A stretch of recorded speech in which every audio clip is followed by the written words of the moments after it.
Ва үмметім, қашан азаншының азан айтқанын естісеңіз, ол айтқандығындай қылып қайталап отырыңыз дейді. Болмаса Инстаграмға кіріп шұқылап отыр дейді, азанмен шаруаң болмасын. Бізде азан айтып жатса әңгімелесіп отырамыз, дұрыс па? Ол жақсы емес негізі. Пайғамбар саллаллаху алейхи вассалам қайтарған амалдардан. Азаншы азан айтып жатқан кезде ол айтқандығы сияқты айт деген хадистер бар, жәннати боласың деген хадистер бар. Білесіздер ғой оны, сөйтіп айтады пайғамбар саллаллаху алейхи вассалам, азаншы айтқаннан кейін азаншының сөзін қайталаңдар, сөйтіңдер де маған бір рет салауат айтыңдар дейді. Ана қараңыздар. Кім маған бір салауат айтса, Алла оған 10 салауат рахмын төгеді дейді.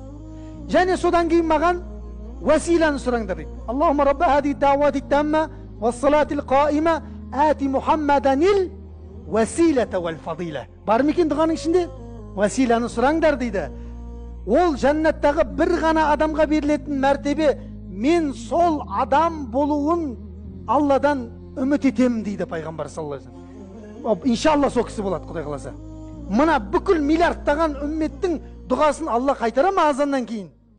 Сол кісі болады иншалла. Және кім маған уәсиланы сұраса дейді, менің шапағатым міндетті түрде оған жетеді дейді. Ана қараңыздар. Азанның дұғасы маңызды ма екен? Маңызды екен.